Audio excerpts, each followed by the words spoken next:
Hello friends, स्वागत है आपका अपने YouTube channel DC math classes में। तो हम कर रहे थे कक्षा 8वीं की डेस्क वर्क और उसमें हमने मॉडल पेपर 3 तक हल कर लिए थे। तो आज हम करेंगे उसका मॉडल पेपर 4। तो चलिए शुरू करते हैं वीडियो को। और जिन बच्चों ने भी पिछली वीडियो को नहीं देखा है उसका लिंक मैंने डिस्क्रिप्शन में दिया हुआ है, वो वहाँ से जाकर चेकआउट कर सकते हैं। तो देखिए, पहला क्वेश्चन दिया हुआ है आपको कि 5/6 को ऐसी परमेय संख्या के रूप में जिसका हर 18 हो में बदलने पर प्राप्त संख्या क्या होगी। तो ये आपसे कह रहा है कि ये जो 5/6 है, ठीक है, ध्यान से देखना है आपको। ये जो 5/6 है, इस परमेय संख्या के रूप में कौन सी परमेय संख्या के रूप में लिखा जाए जिसका हर 18 हो जाए। तो इसका हर 18 करने के लिए हम क्या करेंगे, 3 से गुणा कर देंगे। भाई 6 तिया 18। तो हर 18 बनाने के बाद प्राप्त संख्या कौन सी होगी इनमें से। तो आपको ध्यान देना है, हर में जितने का हम गुणा करते हैं उतना ही हमें अंश से गुणा करना पड़ता है, अंश में गुणा करना पड़ता है। क्यों? क्योंकि यदि आप 3 से 3 काट दोगे तो क्या बच जाएगा वापस से आपका 5/6। अब मान के चलिए आपने 4 से गुणा कर दिया, तो 4 पंजे 20 और 6 तिया 18। अब इसे वापस से काटिए आप, तो 2 दाई 20 और 2 नाम 18। कितना आ रहा है आपके पास 10/9, जबकि हमारी संख्या कितनी थी 5/6। तो हमारा आंसर कैसा हो जाएगा, गलत। इसलिए हमें ऊपर नीचे एक ही संख्या से गुणा करना पड़ता है। ठीक है, समझ में आ गई ये बात आपको। तो 5 तिया 15 और 6 तिया 18। तो आपकी परमेय संख्या नई कौन सी होगी, 15/18, ऑप्शन नंबर से। अब करते हैं इसका क्वेश्चन नंबर 2। तो दूसरा क्वेश्चन है, वर्ग प्राकृत संख्या जो 961 के वर्गमूल में अंकों की संख्या क्या होगी। तो आपको 961 का वर्गमूल ज्ञात करना है, ठीक है। और उसमें आपको क्या ज्ञात करनी है, उसके वर्गमूल में अंकों की संख्या कितनी होगी, 1 होगी, 2 होगी, 3 होगी, 4 होगी या फिर 5 होगी। तो चलिए मैं इसे निकाल देता हूँ। मैं पहले यहाँ से ऑप्शन मिटा देता हूँ, दे 5। तो 961, तो 961 के वर्गमूल कर लेते हैं। अब या तो आप गुणनखंड विधि से कर लीजिए या फिर आप भाग विधि से। तो मैं इसे भाग विधि से कर दूंगा, जिससे कि आपका जल्दी हो जाएगा। तो 2 के जोड़े बनाते हैं भाग विधि में, ठीक है। तो अकेला रह गया जोड़ा, तो कितना लिख देंगे 0,9। अब बन गया 2 का जोड़ा। अब आपको ऐसी संख्या से गुणा करना है कि जो 9 से ज़्यादा नहीं हो। पहला जोड़ा कितना है 9, 0,9 का हो या 9 एक ही बात है। तो आपको ऐसी संख्या का वर्ग देखना है जिसका वर्ग करने पर 9 से ज़्यादा ना हो। तो 3 तिया 9, तो हमारे पास आ गया 3 तिया 9। बराबर आ जाए लेकिन ज़्यादा नहीं आना चाहिए। तो 9 में से 9 गया तो 0, क्या उतार लेंगे 61। जितना लेते हैं उतना जोड़ देते हैं, 3 और 3 कितना हो जाएगा 6। यहाँ रख देंगे हम 1, यहाँ रख देंगे 1। 1 का गुणा 61 से करेंगे, 61 एकम 61, घटाएंगे कितना आ गया 0। तो इसका 961 का वर्गमूल कितना हो गया हमारे पास 31। और 31 में कितने अंक हैं, 1 और 1 2। तो 961 के वर्गमूल में अंकों की संख्या, तो वर्गमूल 31 है और इसमें अंकों की संख्या कितनी है 2। तो हमारा ऑप्शन कौन सा सही है, ऑप्शन नंबर ए, ठीक है। और यहाँ हमने ऑप्शन लिखा हुआ था अपना 5, उसे ऐसा ही रहने देते हैं, ठीक।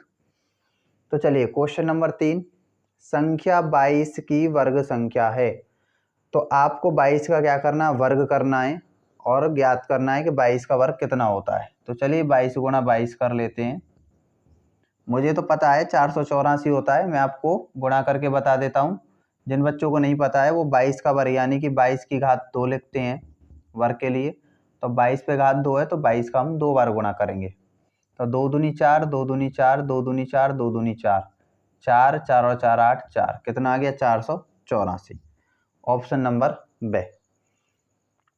क्वेश्चन नंबर 4 है कि संख्या 49 का वर्गमूल है। तो आप 49 का वर्गमूल निकालिए। तो भाई 49 का वर्गमूल कितना होता है 7, 7 7 49।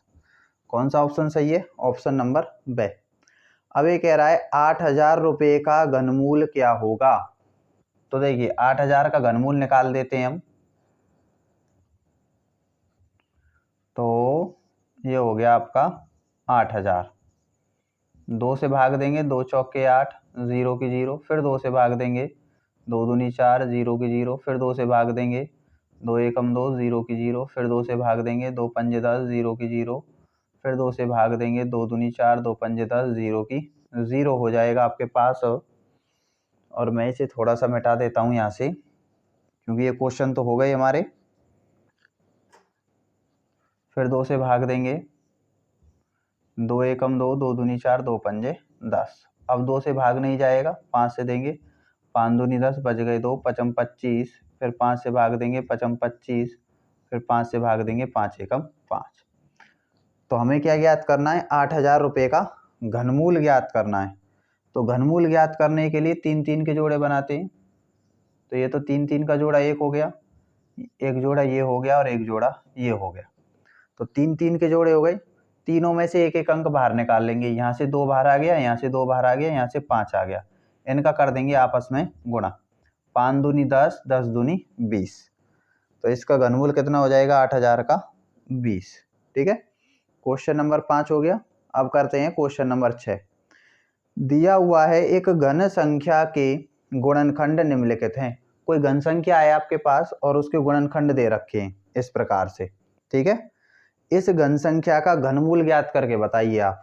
तो घनमूल के लिए भी ठीक है, हमने क्या निकाले थे? 3 3 के जोड़े। तो 3 3 के जोड़े बनाइए आप। एक जोड़ा ये बन गया, एक जोड़ा ये बन गया, एक जोड़ा ये बन गया। 1 2 3, 3 जोड़े बन गए। इसमें से एक 3 बाहर निकाल लेंगे, इस जोड़े में से एक 3 बाहर निकालेंगे, इस जोड़े में से एक 3 बाहर निकालेंगे, गुणा कर देंगे। 3 तिया 9, 9 तिया 27। तो ऑप्शन कौन सा सही है हमारे पास? 27, यानी कि ऑप्शन नंबर से। अब कर लेते हैं इसका क्वेश्चन नंबर 7। तो उसको करने के लिए मैं थोड़ा सा स्पेस बना देता हूं यहाँ।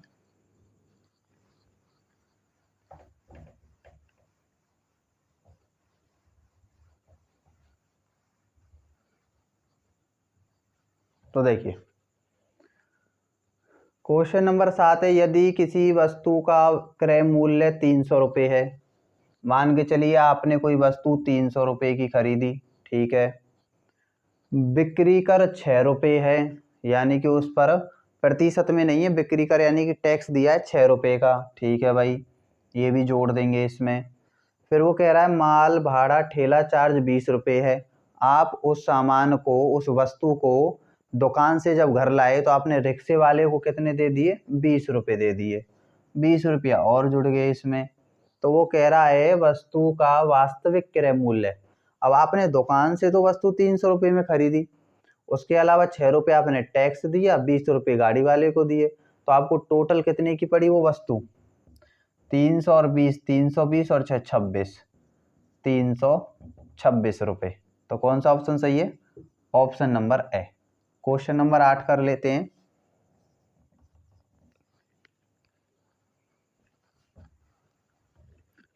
तो देखिए 8वां क्वेश्चन है, x/5 माइनस 3/2 बराबर 1/2 में x का मान ज्ञात कीजिए।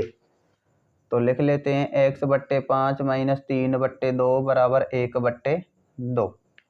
इसमें x का मान निकालेंगे तो इसका लघुत्तम ले लेंगे। 2 और 5 का लघुत्तम कितना हो जाएगा? 10।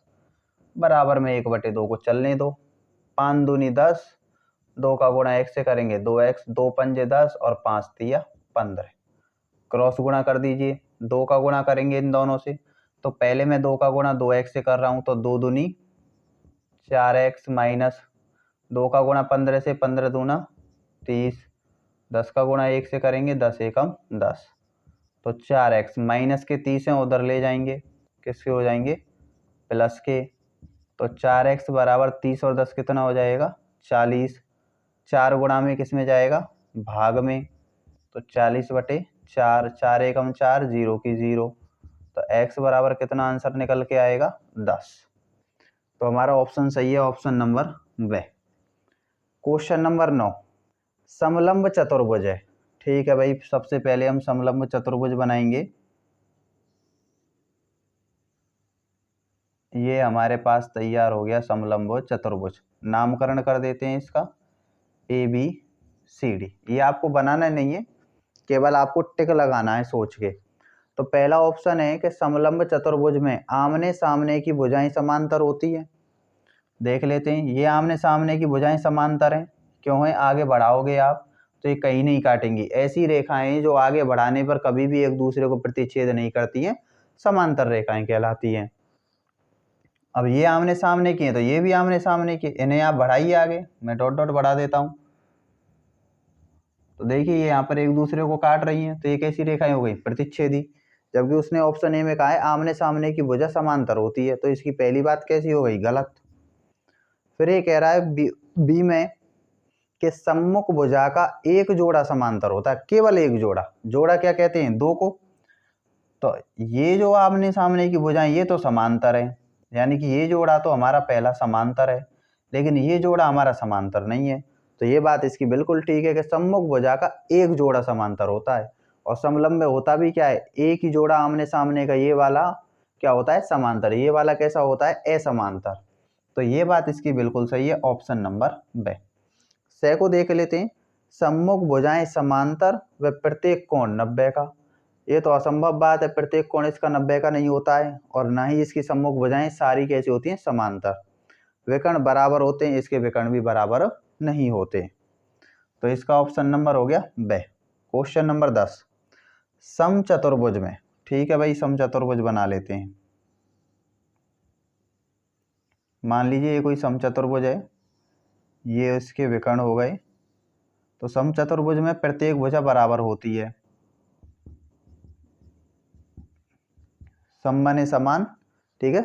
तो ऐसा चतुर्भुज जिसकी सभी भुजाएं बराबर हों समचतुर्भुज कहलाता है। इसके विकर्ण एक दूसरे को प्रतिच्छेद करते हैं तथा 90 डिग्री पर, ये यहाँ पर जब काटेंगे एक दूसरे को तो 90-90 डिग्री के कोण बनाते हैं विकर्ण। कितने कितने डिग्री के बनाते हैं, 90-90 डिग्री के। तो देखिए पहला क्वेश्चन है, ऑप्शन है कि समचतुर्भुज में विकर्ण बराबर होते हैं।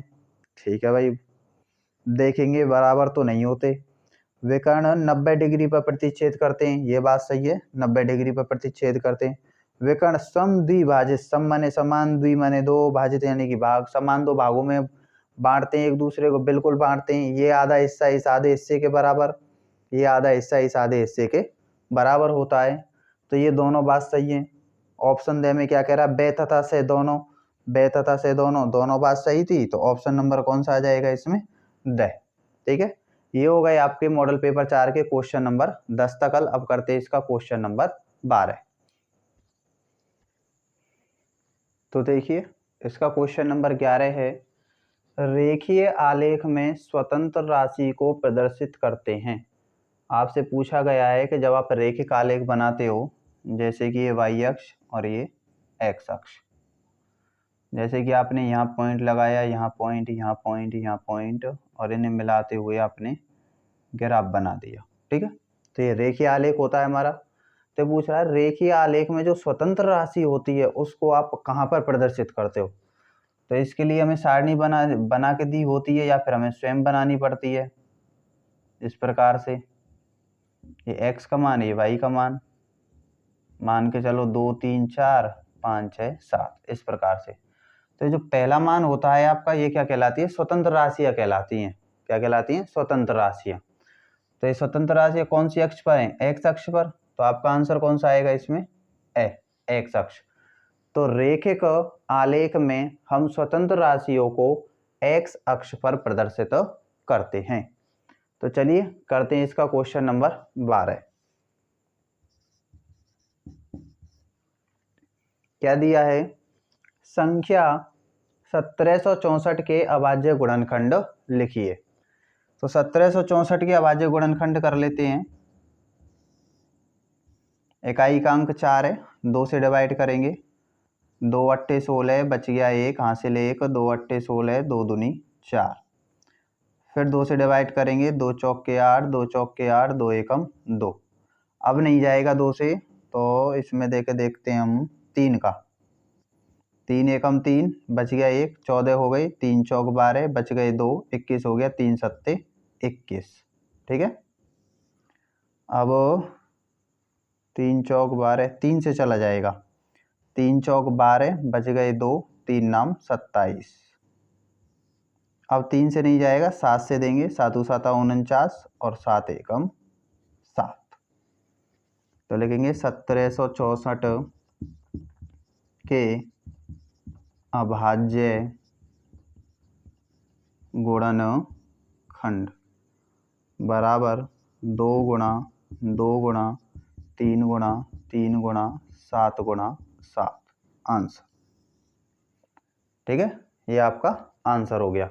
अब करते हैं इसका क्वेश्चन नंबर 13।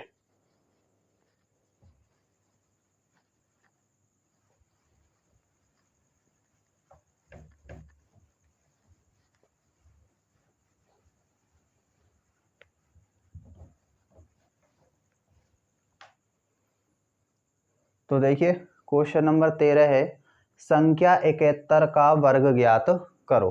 तो हमें 71 का वर्ग ज्ञात करना है। 71 का वर्ग, 71 को हम ऐसे लिख सकते हैं 7 + 1 का वर्ग। ठीक है बच्चों, तो 70 और 1 71। तो हमने 71 को कैसा लिख दिया, 70 + 1 वर्ग लगा दिया। तो आप ध्यान से देखिए, ये बन गया आपका a + b का होल स्क्वायर। तो a + b का होल स्क्वायर कैसे खोलते हैं, a² + 2ab + b²। तो तुलना करेंगे 70 + 1 से, तो a का मान हो जाएगा 70 और b का मान 1। तो इस सरसमीका में आप a का मान 70 रखते जाइए और b का मान 1 रखते जाइए। तो a का मान 70, 70 का वर्ग 2 गुणा a का मान 70 गुणा b का मान 1 प्लस b का मान 1, 1 का वर्ग। हल करेंगे 70 का वर्ग यानी 70 गुणा 70, तो 7 7 49, डबल जीरो की डबल जीरो। 70 एकम 70, 70 दूनी 140 और 1 का वर्ग 1। तो 4900 प्लस 140 और 1 141, जोड़ देंगे 41 का 41, 9 और 1 10 की 0, हासिल 1 4 और 1 5। कितना आंसर आ गया, 5041। अब करेंगे इसका क्वेश्चन नंबर 14। क्या दे रखा है कि 6/13 को माइनस के 7/16 के व्युत्क्रम, व्युत्क्रम का मतलब होता है उल्टा, से गुणा कीजिए। तो चलिए गुणा कर देते हैं इसका। तो 6/13 को माइनस के 7/16 के व्युत्क्रम से गुणा करना है। तो देखिए 6/13 ये आपको उतारना नहीं है, ठीक है ना, आंसर कॉपी में यहाँ से स्टार्ट करना है आपको आंसर लिखना। गुणा इसका व्युत्क्रम करेंगे तो कितना आएगा, 16/-7। उल्टा कर देंगे, 16 ऊपर चला जाएगा, 7 नीचे आ जाएगा। तो चलिए अंश का अंश से गुणा करेंगे, 16 छिक्की 96 बटे हर का हर से करेंगे 13 7 91 और माइनस का माइनस। तो आंसर कितना आ गया, 96/91।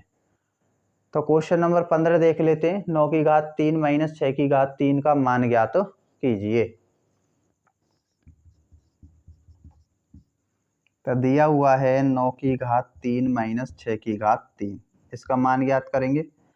9 का घन 9 नाम 81, 81 90 729 माइनस 6 का घन 6 छिंग 36, 36 छिक्के 216 हो जाएगा। ठीक है, चलिए घटाते हैं। 9 में से 6 गया तो 3, 2 में से 1 गया तो 1 और 7 में से 2 गए तो 5।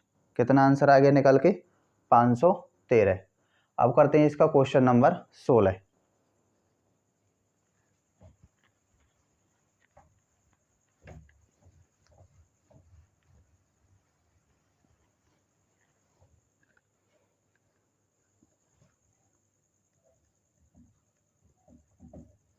तो देखिए क्वेश्चन नंबर 16 है, निम्न संख्याओं को सामान्य रूप में व्यक्त कीजिए।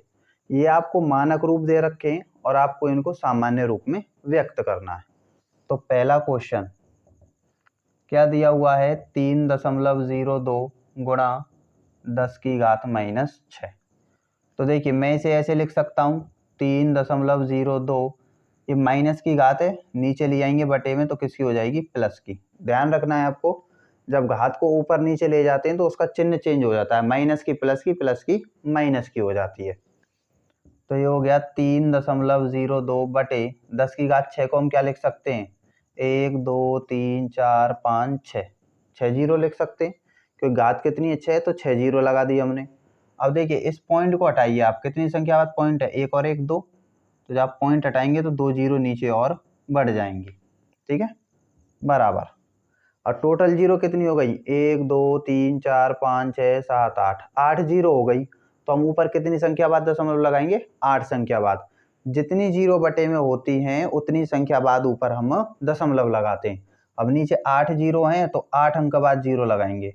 अब अंक तो ऊपर हमारे पास केवल 3 ही है, कितने, 302, तो हम जीरो बढ़ा लेंगे अपनी मर्जी से। 3 अंक तो ये हैं 4 5 6 7 8 पॉइंट, ठीक है। तो हमें कितनी संख्या बाद पॉइंट लगाना था, 8, तो गिन लीजिए 1 2 3 4 5 6 7 8, तो हो गया 8 संख्या बाद पॉइंट। अब ऐसा मत करना आप कहीं आप 302 के पीछे जीरो लगा दो, गड़बड़ हो जाएगा, क्योंकि अब तो ये 302 का 302 ही पढ़ा जाएगा, क्योंकि संख्या कितनी है हमारे पास, 302, तो इसे हम 302 ही पढ़ेंगे। लेकिन आप इसके पीछे लगा दोगे जब जीरो, तो इकाई, दहाई, सैकड़ा, हजार, 10,000, लाख, 10 लाख, करोड़, 3 करोड़ के समथिंग पहुंच जाएगी गाड़ी, जो कि गलत है, क्योंकि आपके पास मान तो 302 है और बना आपने 3 करोड़ के समथिंग दिया, तो आपका आंसर कैसा हो जाएगा, गलत। अब करते हैं इसका क्वेश्चन नंबर 2। ये आपका आंसर हो गया, कितना दिया हुआ है, 3 गुणा 10 की घात -8, ठीक है, बराबर। तो 3 बटे 10 की घात -8 है, नीचे ले आओ, किसकी हो जाएगी, प्लस की हो जाएगी। तो नीचे कितनी जीरो है, 8 जीरो, 10 की घात 8 का मतलब 8 जीरो, तो ऊपर कितनी संख्या बाद पॉइंट लगाएंगे, 8 संख्या बाद। तो 3 तो है आपके पास, तो एक संख्या है 7 जीरो और लगानी है, 1 2 3 4 5 6 7, ये लग गया दशमलव। तो देखिए 8 संख्या बाद दशमलव है या नहीं, 1 2 3 4 5 6 7 8, ठीक है, ये आंसर हो गया। अब कर लेते हैं इसका क्वेश्चन नंबर 17। तो क्वेश्चन नंबर 17 क्या कह रहा है, यदि x का मान 5 है और y का मान 2 है तो आपको 3x square plus 4xy plus 2y square का मान ज्ञात करना है। तो चलिए कर देते हैं। तो दिया हुआ है 3x square plus 4xy plus 2y square, तो यहाँ लिखेंगे x बराबर 5 y बराबर 2 रखने पर। तो इसमें हम x बराबर 5 और y बराबर कितना रख देंगे, 2। तो देखिए 3 का 3, x आ गया, x की जगह रखना है 5, घात 2 की 2 लगाएंगे, प्लस 4, x का मान कितना रखना है हमें 5, इंटू वाई का मान कितना रखना है 2, प्लस का प्लस 2 का 2 इंटू वाई, वाई का मान कितना आपके पास 2, 2 रखेंगे, घात लगाएंगे 2, तो ये हो जाएगा 3 गुणा 5 का वर्ग पचम 25 प्लस 4 पंजे 20 और 20 दूनी 40, ये हो जाएगा 2 गुणा 2 का वर्ग 2 दूनी 4, तो 25 3 हो जाएगा 75 प्लस 40 प्लस 4 दूनी 8, तो जोड़ देते हैं, कितना हो जाएगा 70 और 40 110, 110 और 5 115, 115 और 8 123, तो आपका आंसर कितना आ गया 123। तो चलिए करते हैं इसका क्वेश्चन नंबर 18।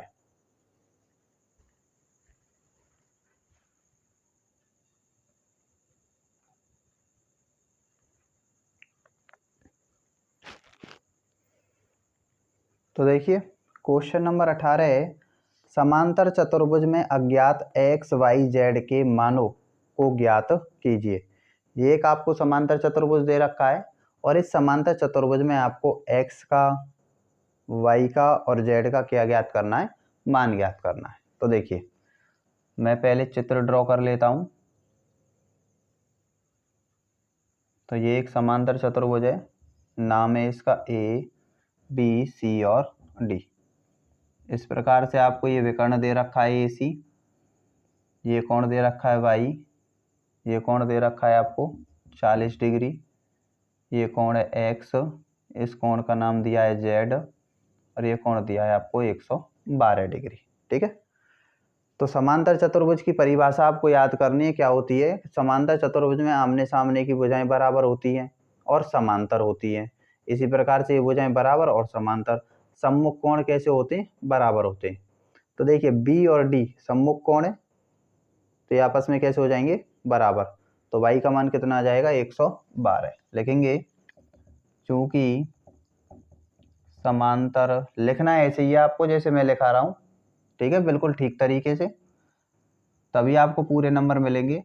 समांतर चतुर्भुज ए बी सी डी में कोण बी तथा कोण डी सम्मुख कोण है। अतः कोण बी बराबर, या फिर आप डी पहले लिख सकते हो या बी पहले लिख सकते हो, कोण डी बराबर कोण बी। कैसे कोण है, सम्मुख कोण। तो डी का मान कितना है, y, और बी का मान कितना है, 112 डिग्री। तो ये तो आपका पहला आंसर आ गया, ठीक है। तो y का मान हमें प्राप्त हो गया 112 डिग्री। अब आप ध्यान से इस त्रिभुज को देखिए, ऊपर वाले को, ए सी डी को। इसमें तीन कोण है, 112, 40 और x। तो त्रिभुज के तीनों कोणों का योग कितना होता है, 180। तो लिखेंगे त्रिभुज ए सी डी में त्रिभुज के तीनों कोणों का योग बराबर 180 डिग्री। तो तीनों कोण कौन कौन से हैं, 40, 112 और x। या फिर आप ऐसे लिख सकते हो, चलो डायरेक्ट लिख देते हैं, 112 प्लस 40 प्लस x बराबर 180। जोड़ेंगे, 2 का 2, 4 और 1 5, 1 का 1, 152 हो गया, प्लस x बराबर 180 डिग्री। प्लस के 152 है, उधर ले जाइए, किसके हो जाएंगे, माइनस के। 180 माइनस 152, तो x बराबर 10 में से 2 गए तो 8, 7 बचेगा, 7 में से 5 गए तो 2, कितना आ गया, 28 डिग्री, ठीक है। तो x का मान आ गया 28 डिग्री। यहाँ लिख देता हूँ x का मान 28 डिग्री। अब आप ध्यान दीजिए, इस चित्र में ये वाली जो रेखाएं हैं कौन कौन सी, सी डी और ए बी, समांतर रेखाएं। इनको ये जो विकर्ण है, ये तिर्यक रेखा हो गई। ये तिर्यक रेखा इस प्रकार से प्रतिच्छेद कर रही है। मान के चलिए, मैंने आपको बढ़ा के बता दिया इसे, यहाँ आप ए मान लीजिए, ठीक है। ये ए पॉइंट हो गया। तो आपका ये वाला कोण और ये वाला कोण जेड की आकृति में बन रही है, सॉरी उल्टा हो गया, ये वाला कोण। तो जेड की आकृति में बनने वाले कोण क्या कहलाते हैं, एकांतर कोण। क्या परिभाषा होती है कि जब दो समांतर रेखाओं को एक तिर्यक रेखा काटती है तो विपरीत ओर बने कोण क्या कहलाते हैं, एकांतर कोण कहलाते हैं, और आपस में बराबर होते हैं। तो जब ये 28 का है तो ये भी कितने का हो जाएगा, 28 का। तो जेड भी कितने का हो जाएगा, 28 का। तो लिखेंगे चूंकि ए बी व सी डी समांतर रेखाएं हैं तथा AC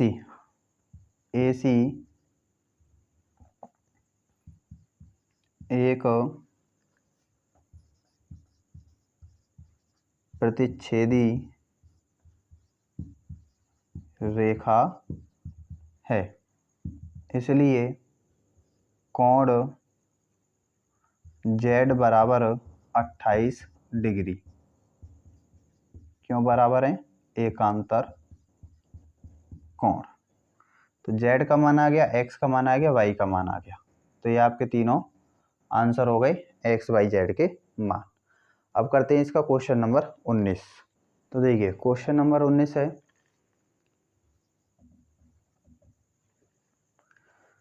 किसी समांतर चतुर्भुज के दो आसन्न कोणों की माप बराबर है।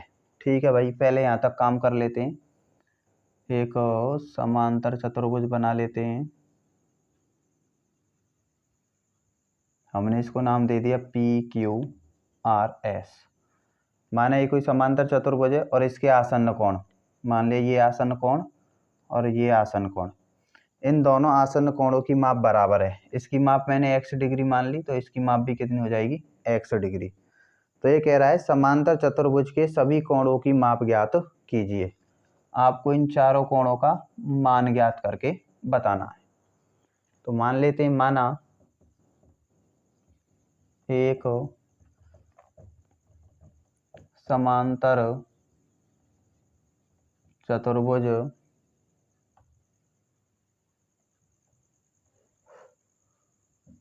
PQRS है।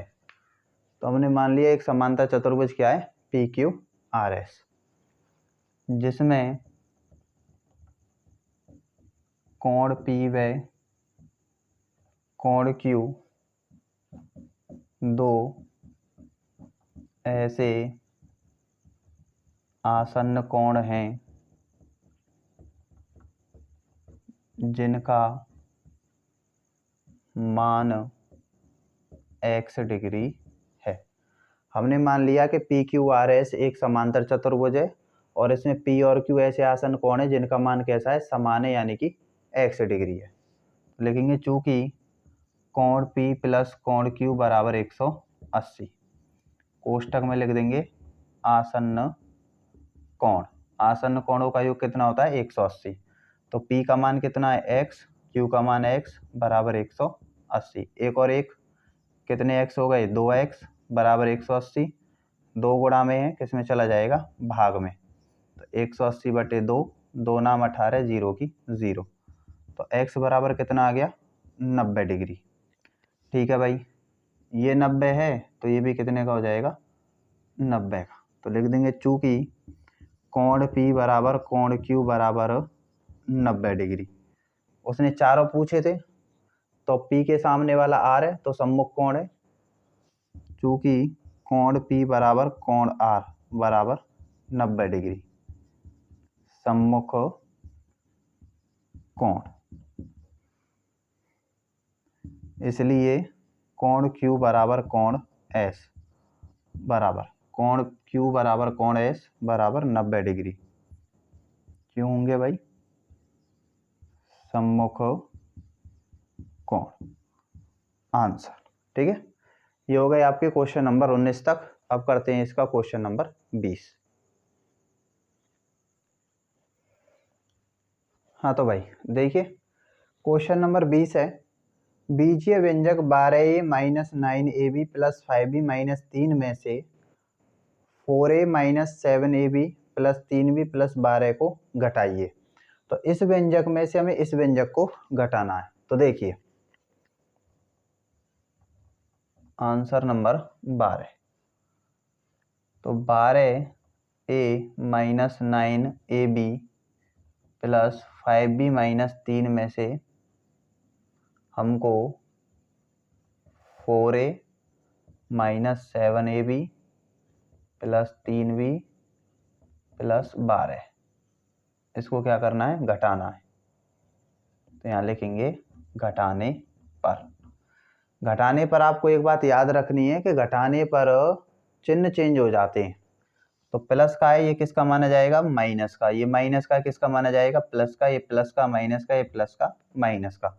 अब आपको ये ध्यान रखना है कि आपको प्लस के बारे नहीं लेने, किसके लेने, माइनस के। ये जो चिन्ह है, ये इनके चिन्ह निष्क्रिय हो जाते हैं घटाने पर। तो प्लस के 4a किसका हो जाएगा, माइनस का। ये माइनस का प्लस का, ये प्लस का माइनस का, ये प्लस का माइनस का। तो चलिए घटाइए। तो 12 में से 4 गए तो 8 है। अब प्लस के बड़े हैं, माइनस के छोटे हैं, तो प्लस के बच जाएंगे।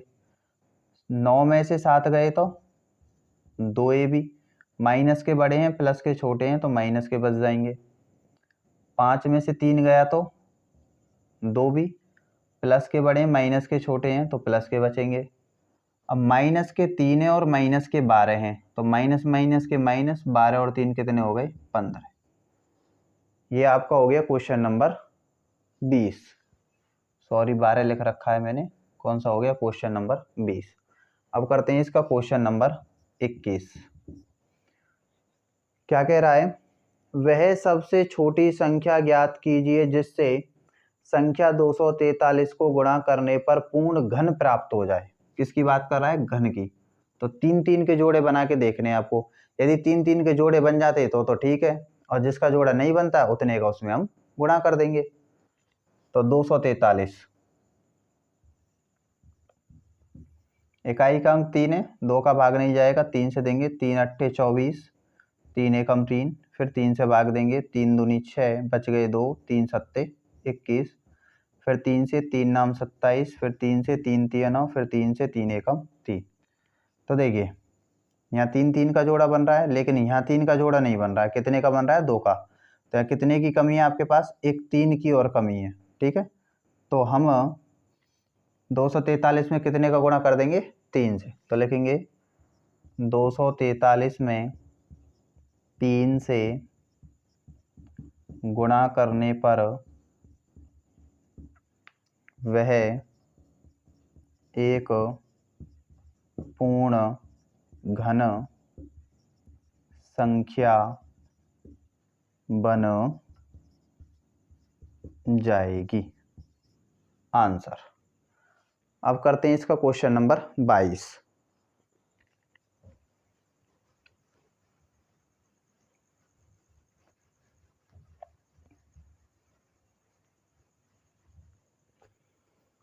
तो देखिए क्वेश्चन नंबर 22, ध्यान से समझना, बहुत ही अच्छा सवाल है कि 5% वार्षिक दर से, तो आर बराबर लिख लेते हैं हम 5%। 5% वार्षिक दर से बढ़ते हुए वर्ष में 2003 के अंत में एक स्थान की जनसंख्या 54,000 हो गई। 2003 में जनसंख्या कितनी है? 54,000। तो निम्नलिखित को ज्ञात कीजिए। पहला, वर्ष 2001 में जनसंख्या। अच्छा अब एक बात बताइए, 2003 में तो जनसंख्या 54,000 है, तो 2001 में जनसंख्या कम होगी 54,000 से या फिर ज़्यादा होगी? भाई 2 साल पहले की बात कर रहा, तो सीधी सी बात है कम होगी। भाई 2 साल में तो बढ़ेगी जनसंख्या, तो ये तो बढ़ी हुई दे रखी है, और हमसे पूछ रहा है 2001 की। तो मान लेते हैं हम, माना 2001 में जनसंख्या बराबर x। हमने मान लिया कि 2001 में जनसंख्या कितनी है? x। तो 2001 से 2003 के बीच में कितने साल का अंतर हो गया? 2 साल का। तो t बराबर कितना हो जाएगा? 2 वर्ष। ठीक है, तो निकालेंगे 2001 में कुल जनसंख्या, ठीक है, बराबर, तो सूत्र होता था हमारा p कोष्टक में 1 + r/100 की पावर n या फिर t। ठीक है, इस प्रकार से। और यहाँ होता था आपका a। अब a क्या था आपका? मिश्र धन, यानी कि बढ़ा हुआ। भाई मिश्र धन कब आता था? मूलधन प्लस ब्याज। तो मूलधन प्लस ब्याज। तो 2001 में जनसंख्या, तो यहाँ चेंज कर देंगे सूत्र को, मूलधन नहीं है हमारे पास, x कर लेंगे, और यहाँ a की जगह कितना लिख देंगे हम? 54,000। भाई बढ़ी हुई जनसंख्या कितनी है? 54,000 है। भाई 2001 में बढ़ी हुई जनसंख्या कितनी है? 54,000, और ज्ञात करनी है हमें 2001 में। तो मान रखिए आप, तो ये हो जाएगा 54,000 बराबर x 1 + r। r का मान रखेंगे 5/100 t की घात 2। तो 5 से काटेंगे, 5 एकम 5, 5 दूनी 10, 0 की 0। तो ये हो जाएगा 54,000 बराबर x कोष्टक में 20 एकम 20, 20 और 1 21, 21/20 की घात 2। तो 54,000 बराबर x गुणा 21/20 पे घात 2 है, तो 21/20 का गुणा कितनी बार कर देंगे? 2 बार।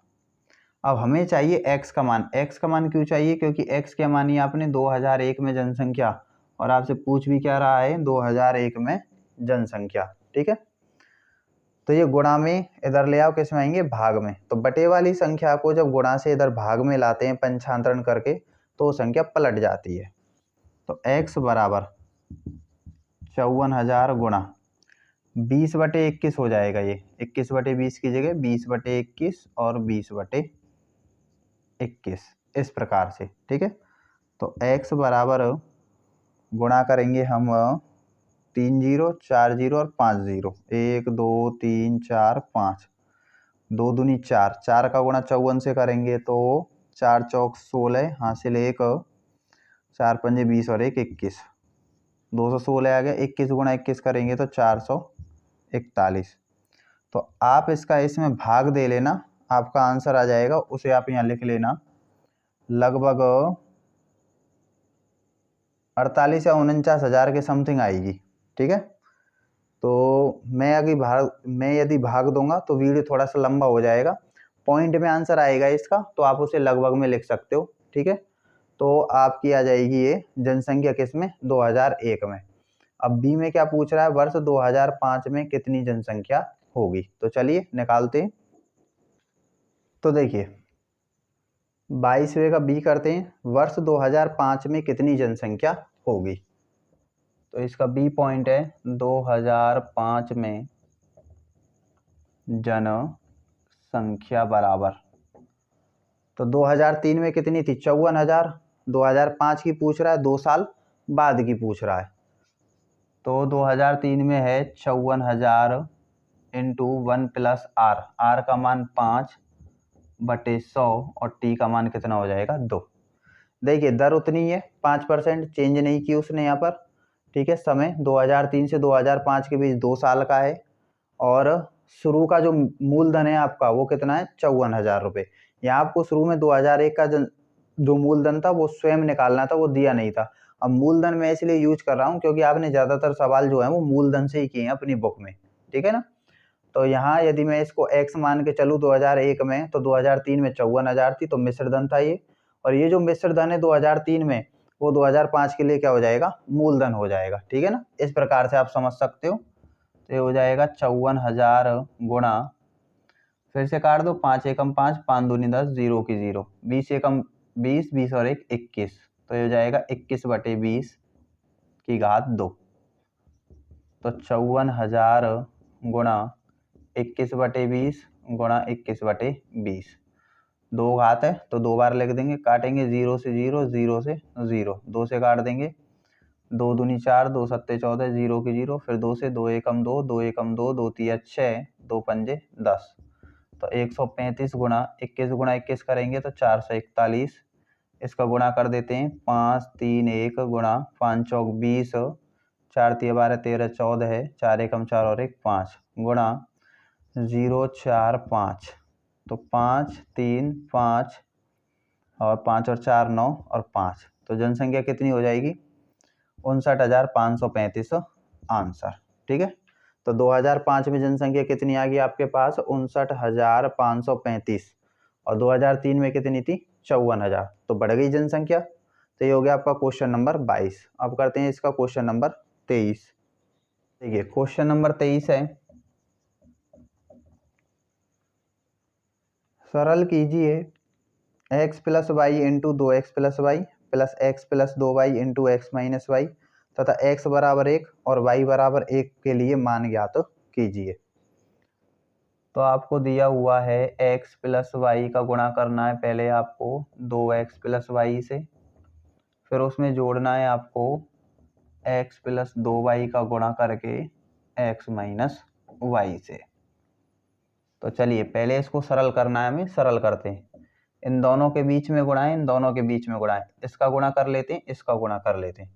अब मैं डायरेक्ट गुणा करूंगा, x का गुणा पहले हम 2x से करेंगे, तो ये हो जाएगा 2x स्क्वायर प्लस, अब x का गुणा y से करेंगे तो xy, इस प्रकार से समझ सकते हो। पहले गुणा करेंगे 2x से, फिर गुणा करेंगे y से, अब y का गुणा करेंगे 2x से, तो ये हो जाएगा 2xy प्लस y का गुणा y से करेंगे, y की घात 1, y की घात 1, गुणा में घातें जुड़ जाती हैं, 1 और 1 कितनी हो जाएगी, 2। अब ये वाला प्लस आ जाएगा। अब इसी प्रकार x का गुणा x से करेंगे तो x स्क्वायर माइनस आ जाएगा, क्योंकि प्लस माइनस माइनस, x का गुणा y से करेंगे xy प्लस 2y का गुणा x से करेंगे 2xy, ये प्लस माइनस क्या हो जाएगा, माइनस 2y का गुणा y से करेंगे 2y स्क्वायर। तो देखिए प्लस के एक्स वाई और माइनस के एक्स वाई कैंसिल हो गए, और क्या कैंसिल हो रहा है आपका, कुछ नहीं। तो देखिए 2x स्क्वायर और 1x स्क्वायर, 2 और 1 कितने हो गए, 3x स्क्वायर, प्लस 2xy और प्लस के 2xy, 2 और 2 कितने हो गए, 4xy, 1y स्क्वायर और माइनस के 2y स्क्वायर। तो 2 में से 1 गया तो कितना बच जाएगा, 1y स्क्वायर।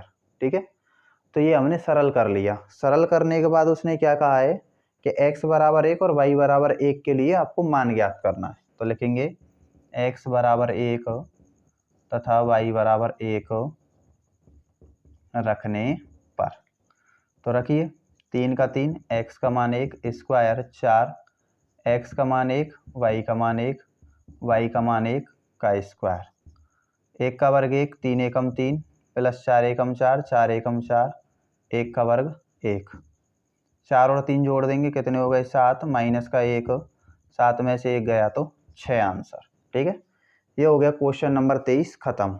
अब करते हैं इसका क्वेश्चन नंबर 24। बच्चों क्वेश्चन नंबर 24 है,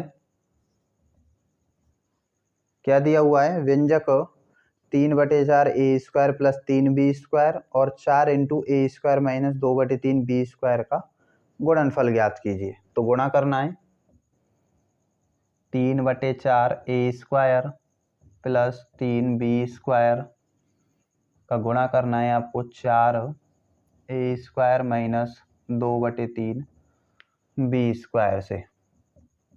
तो 3/4 ए स्क्वायर प्लस 3b स्क्वायर गुणा 4 का अंदर गुणा कर देते हैं, तो 4 का ए से करेंगे 4 ए स्क्वायर हो जाएगा, माइनस 4 का गुणा करेंगे इससे तो 4 दूनी कितना हो जाएगा 8/3 बी स्क्वायर। अब आपको फिर से वही प्रक्रिया करनी है, पहले 3/4 ए स्क्वायर का गुणा इससे करेंगे, फिर इससे करेंगे, फिर इसका गुणा इससे करेंगे, इससे करेंगे। मैं अलग अलग करके दिखा देता हूँ।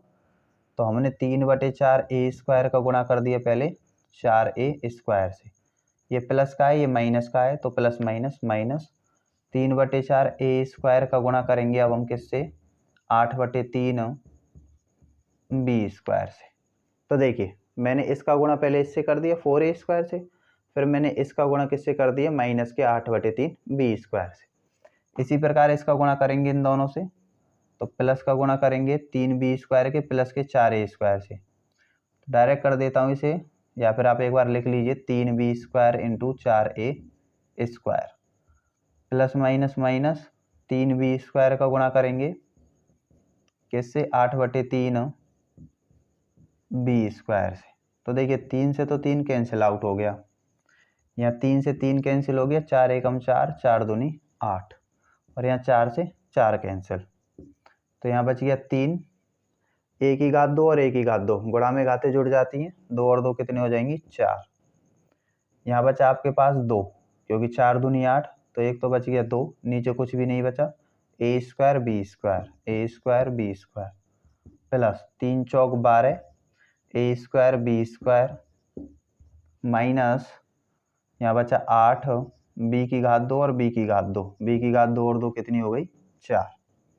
तो ये हो जाएगा 3a4 माइनस के 2a स्क्वायर और प्लस के 12a स्क्वायर बी स्क्वायर। तो 12 में से 2 गया तो कितना बच जाएगा 10a स्क्वायर बी स्क्वायर, क्यों, क्योंकि प्लस का बड़ा है, माइनस के कितने बच गए 8 बी की घात 4। ठीक है, ये हो गया आपका आंसर। अब करते हैं इसका क्वेश्चन नंबर 25। क्या दिया हुआ है, निम्नलिखित व्यंजक का गुणनफल ज्ञात कीजिए। तो आपको व्यंजक दे रखा है 121 B square minus 88 B C plus 16 C square. तो इसके क्या ज्ञात करने हमको, गुणनखंड। तो देखिए 21 को मैं क्या लिख सकता हूँ, 21 किसका वर्गमूल होता है 11 का, तो 11 बी का होल स्क्वायर, इसे ऐसे ही रहने दो, प्लस 16 को लिख सकता हूँ मैं 4c का होल स्क्वायर। क्यों, 11 का वर्ग करो, 11 का वर्ग 11 गुणा 11 121, बी का वर्ग बी स्क्वायर, 4 का वर्ग 4 चौक 16, सी का वर्ग सी स्क्वायर। ठीक है, तो इसको हम कैसे लिख सकते हैं, देखो A square plus B square minus 2a, का मान ये हो गया a इंटू बी का मान कितना हो गया 4c। अब आप ध्यान से देखिए, इसे गुणा करके देखिए आपका 88 BC आता है नहीं आता, नहीं आता तो आपका सवाल गलत है, और आ जाता है तो आपका मान सही है। तो देखिए 11 चौक 44, 44 दूनी 88, बी का बी और सी का सी। तो ये सरसमी का कौन सी बन गई आपकी, A square plus B square minus 2ab, क्या होती है a माइनस बी का होल स्क्वायर, ठीक है, a माइनस बी का होल स्क्वायर, ये a का मान, ये b का मान, ये a का मान, ये b का मान, 2ab a स्क्वायर और b स्क्वायर। अब यहाँ घात कितनी है 2, तो इसे 2 बार लिख देंगे, 11b माइनस 4c आंसर। तो ये इस व्यंजक के हो गए गुणनखंड। तो आज की वीडियो में इतना ही करेंगे, बाकी के जो सवाल हैं इसके वो हम करेंगे नेक्स्ट वीडियो में। तो बने रहिए मेरे साथ, धन्यवाद।